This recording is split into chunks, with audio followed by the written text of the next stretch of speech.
President Obama headed back to Capitol Hill this afternoon, continuing his so-called charm offensive for a big budget compromise.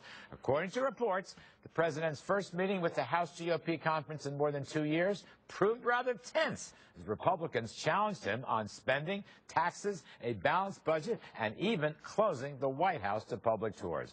For more insight on what the meeting was like, we are joined now by Michigan Republican Congresswoman Candace Miller. Lanny Davis, Michael Steele are still with us. Ms. Miller, thank you. What was your particular gripe at Mr. Obama today, and how tough was that meeting? Well, you know, I guess it's his charm offensive, and actually I think it is working because I think he is becoming charmed by the House Republicans. But you went after him, didn't you? Yeah. You went after him. What'd you go after him on? I asked him a question that we are just getting bombarded with here on Capitol Hill. I said, you know, Mr. President, we are all dealing with sequestration.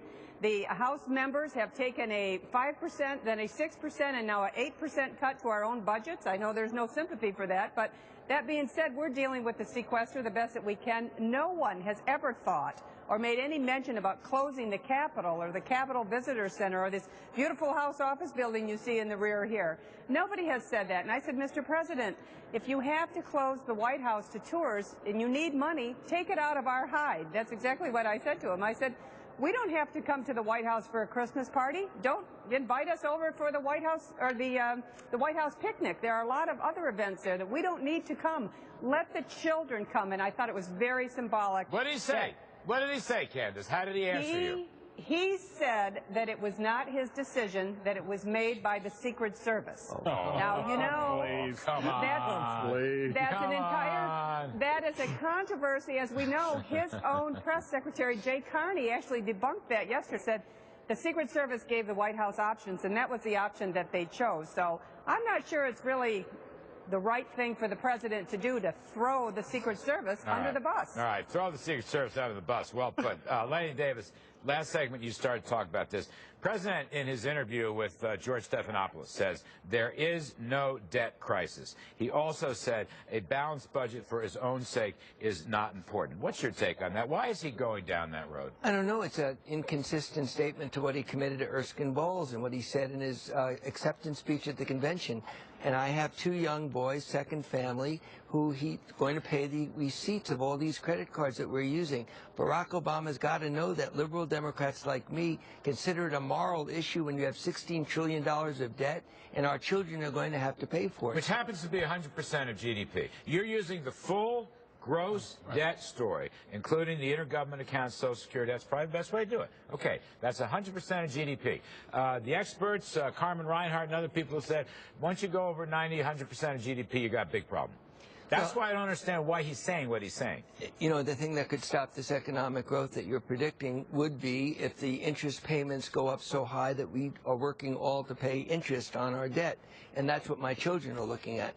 I just don't understand how President Obama is a good man, and he's just missing the younger generation moral issue that allows this debt to continue. Now, Michael Steele, one way to help the debt is to grow the economy. Yep. I mean, what really matters here is debt to GDP, the ratio of debt. If you grow the GDP part, you'll have much less. The same is true for the deficits. But we need certain growth policies to do that. What's your take? Are these policies developing?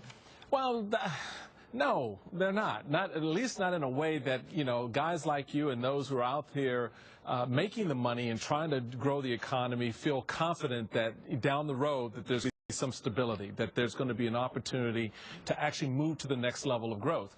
What Lanny raises is a very good point. You know, when you have the tools in place, the framework, Simpson-Bowles, and the president looks the other way, when the president comes out and makes the types of comments that he did yesterday and today, it shakes that confidence. So when the Congresswoman, you know, an innocuous, you know, comment in the sense that, hey, you're shutting down the White House, really, why?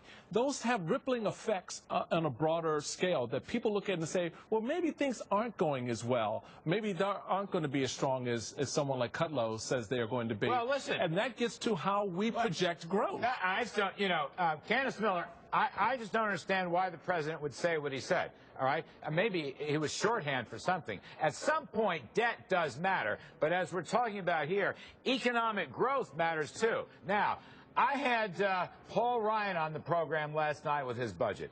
He wants corporate tax reform as a pro-growth measure. Today at the Business Roundtable with the CEOs, I ran a panel. You know what they were talking about? Corporate tax reform as the single best pro-growth measure. Are we going to get that out of the House? Can you all put some pressure on the president, who sometimes says he's in favor of corporate tax reform?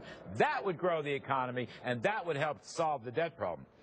Larry, he actually said that when he came to meet with the House Republicans today, because Dave Camp raised this issue and said, Mr. President, there are some areas where we have common ground. Can we move forward on that? He mentioned the corporate tax rate, to which the president said, I agree the corporate tax rate is too high. We should lower it, make it flatter, fairer. That's something that we can agree on. And he said we have about a 9-month window here, envelope, he thought, in order to make something like that happen. And, of course, Dave said, well, let's do it now. And the president, well, no, we can't do that now because I don't really agree with the same analogy for individuals. So, you know, there we need to raise revenue. So we have to do it all together. Well, but look, if you want to be a bit... No, yes, go I ahead. would just say, it's very frustrating to me. Okay, can I just tell you this? Paul Ryan scored the tax revenues in his budget. You know why? Because they're going to be permanent for a while. And that's not such a bad thing. I didn't like the tax hike, Candace. I never liked tax hikes. I'm a flat tax guy. But what's done is done.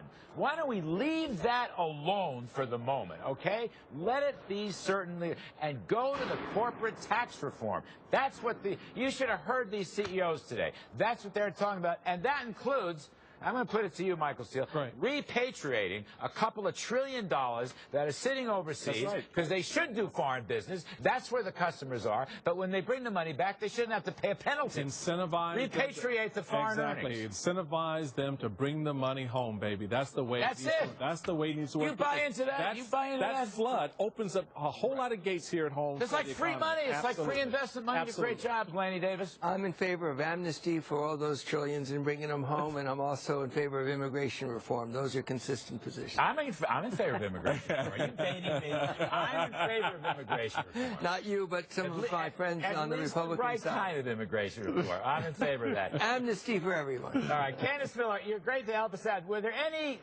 did he get testy? I mean, why did he say to the ABC interviewers that maybe there are just too many political gaps to make a deal? Do you think he came to the Republican caucus because he wants to make a deal, or because he just wants to be a show horse to get his sagging polls back up? I like to think he came really with a sincere, wish to try to bridge the gap here. Look, we've all been gnashing our teeth. Well, we sort of gnashed our teeth down to the nubs, okay? The House Republicans aren't going anywhere. The Senate Democrats aren't going anywhere for a while. The president is here. We need to find some common ground. And I think the president saw what happened with all of his, doom and gloom about the sequester, thought Republicans would just cave off here, and that did not happen. So I think he now sees if he wants to get something really done and wants to have a legacy, and hey, that's fine. Let's just get it done here. Right. I think that really was a driving force of why he came today. Now. I want to think that. Growth, growth, growth. Okay, I'm in favor of limited government. I want spending reform. I want entitlement reform. But I want growth, growth, growth. Corporate tax reform. I even have Lanny Davis on corporate tax reform. It's unbelievable. Because growth takes care of all those other things. Bill Clinton is for corporate tax reform. He supports, and he's a very good economist sometimes. Yeah, well, sometimes. Sometimes. We all are sometimes. Congressman Candace Miller from Michigan, thank you ever so much. Up next, folks, here's a bad economic story. Real bad. Big Sugar's $862